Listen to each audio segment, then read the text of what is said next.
if you didn't have good parents and you're trying to be validated to yours, do not let your brokenness of your childhood affect how you parent your kids. You are their parent, not their friend. Yeah.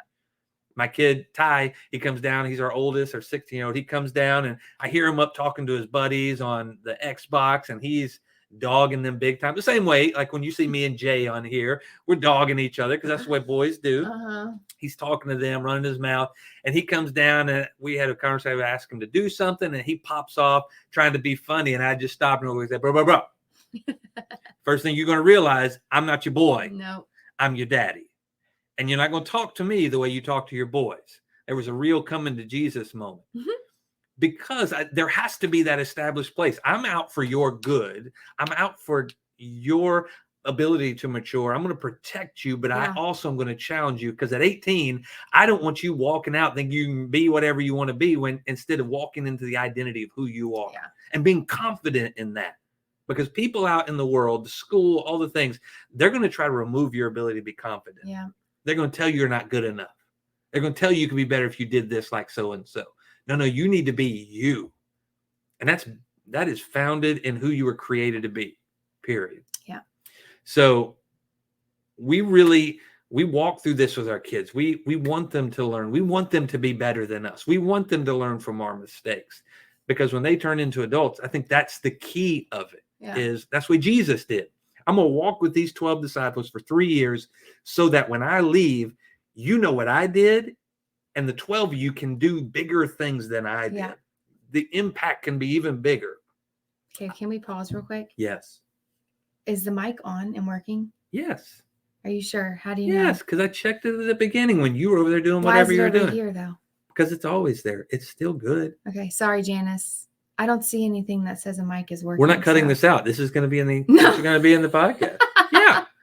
See this? This is what happens too. She didn't trust me, guys. It doesn't look like the mic podcast is working. Queen. I do podcast getaways and retreats. I know what I'm doing. I know how to run a podcast. I know my equipment. Normally, you see the little You don't have to. Okay. When's the last time you looked at StreamYard?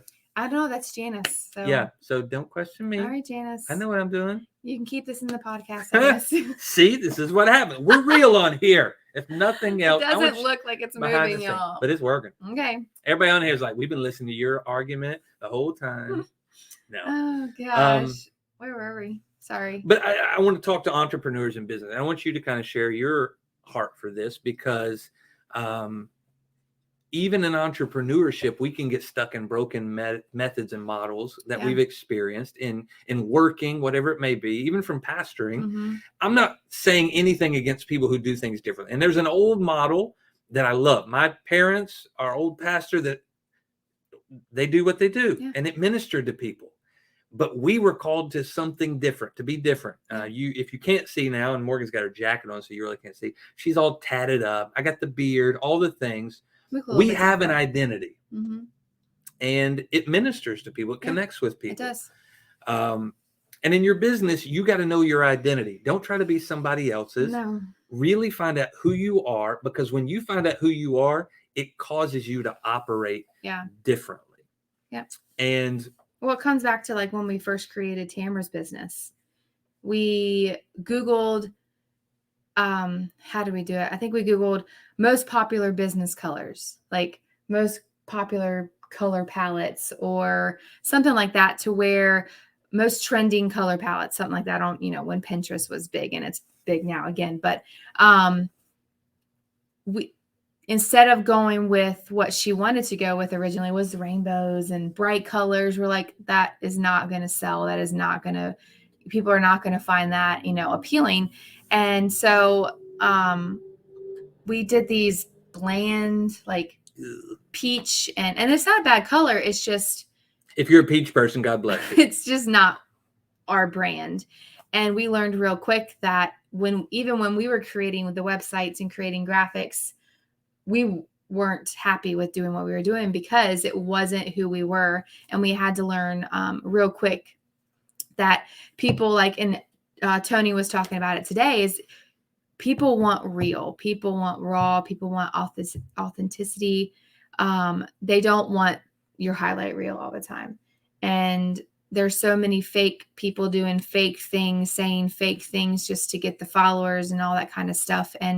But when it comes down to it, if you're not real, if you're not showing the raw, the mistakes, the failures, people don't want anything to do with you.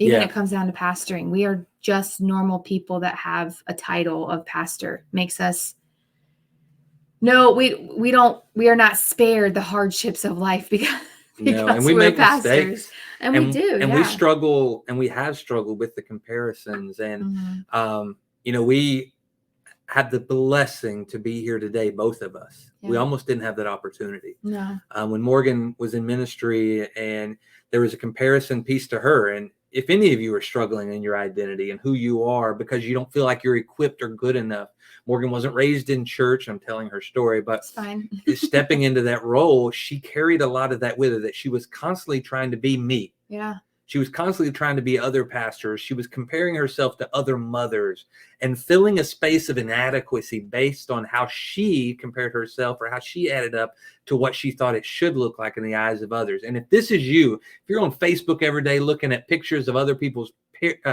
family pictures, their job, all the things, let me tell you this, what you see is not real. If all you see is people's highlight reels, they are lying to you. And social media has become that, a tale of lies where everybody looks like they got it together and they don't. Yep. And Morgan almost paid the ultimate price because it put her in a place of comparison, which is the most damaging mindset out. Because if you live in that place where you're constantly comparing yourself to others, you'll never find out who you are.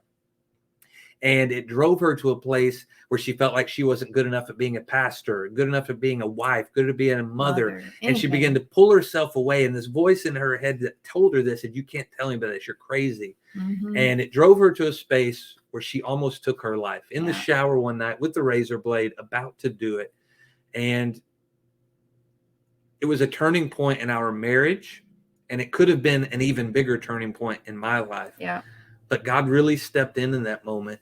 So he did what he did, or what he does. What he does. If you're listening, if you bring him into the equation. Yeah, you have to. And that's the thing, I think the enemy can get you so deep into comparison and so deep into your own mind and into the lies that the one voice that matters the most is the softest voice. Yeah. And once you get to that point, like I did, I mean, thankfully, I cried out one more time because I think I said, where the hell are you, or something like that, that if you don't show up right now, I'm taking my life.